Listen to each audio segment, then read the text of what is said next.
You could have anything you want. Universe is super giving. You want a fucking Ferrari, you can have it. If you want it, you can have it. If you're sitting there saying, oh, but I tried my best and I still didn't get it, you're lying. You didn't try your best. That is a fucking lie. The universe gives it to everybody who genuinely tries.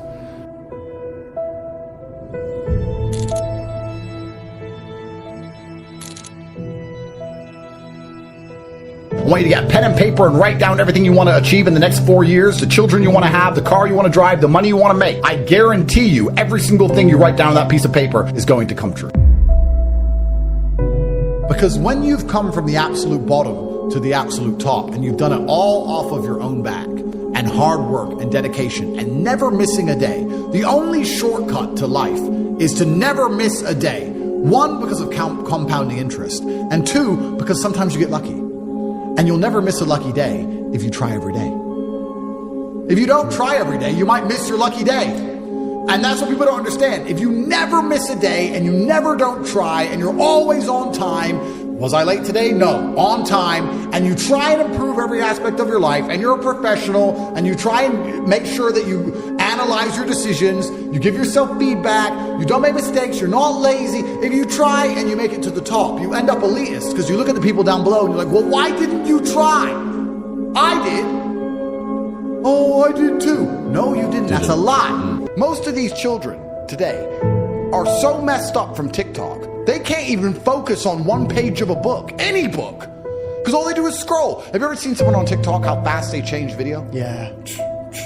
Their minds are gone. You can't even sit them down and teach them anything. That's a mental trick. You have to rewire your brain. And the reason your brain needs to be rewired is because anyone who is watching this stream below the age of 30, your brain is already broken. Watch your friends when they're on TikTok. How long can they even focus on a video before they have to change? Half a second, maybe. All of your minds are broken. You can't even focus on anything anymore. Right. You are constantly distracted to the point where you can't even appreciate the good things in your life. You're distracted. Your minds are broken. You need to rewire your mind and resist the slave programming. If you cannot control your own mind, then you go through life with zero control, zero influence. You can't control anything. You're just a feather in the wind, waiting for life to blow you from happy place to sad place to happy place to sad place, completely hoping on the gods to be fortunate to you, because if any genuine discomfort comes your way, you're fucked. Truthfully, a man, I believe, is being able to do the things that are hard or do things you don't want to do because you're supposed to do them.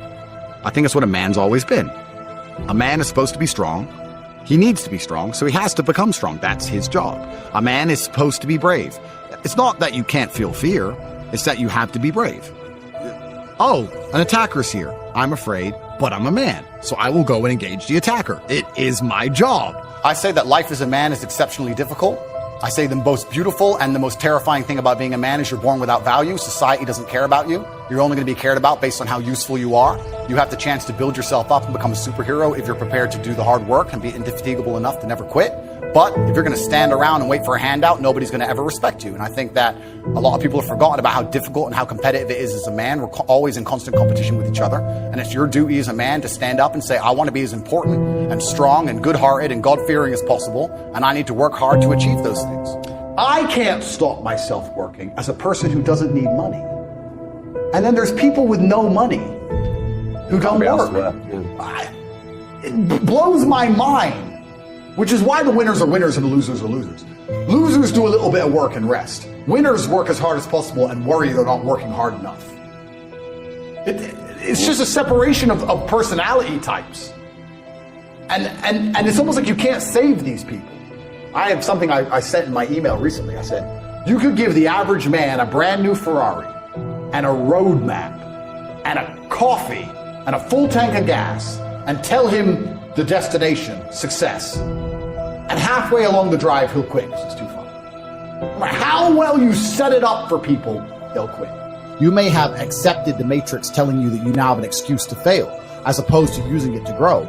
But every single man of value went through trauma, and they went through pain.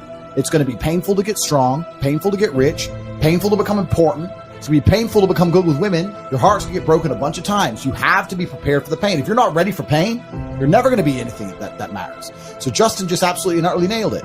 My kickboxing coach used to say to me, I used to come in the gym, say, what do you hate the most? And I say, I hate running. I say, okay, you're going running.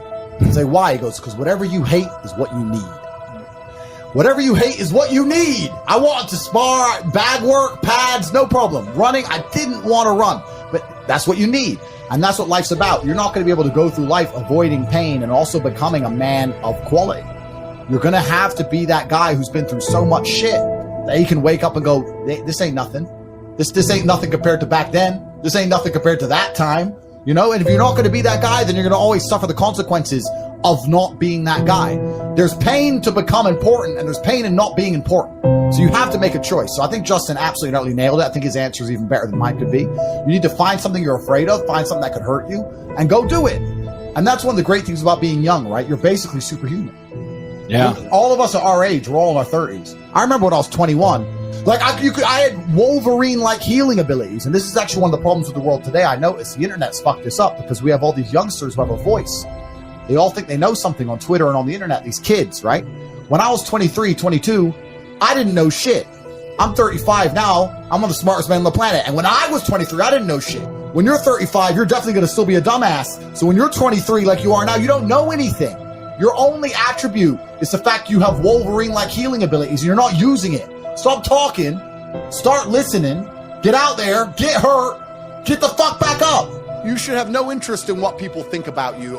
That makes you insecure. And that is the largest psyop in history. To wake up and say, I'm not going to be successful. I'm not going to be strong. I'm not going to be interesting. I'm not going to go out there and test myself. And I'm not going to put honor on my last name because I would hate for people to think I'm insecure. I'm secure, so it doesn't matter if you think I'm a loser. And it doesn't matter if I am a loser. So I'm just going to sit at home and I'm secure. No, it's not insecurity. It's called duty to your last name and honor. And that's just another one of the many different tentacles inside of the psyop octopus, trying to snatch any motivation left from the masculine spirit.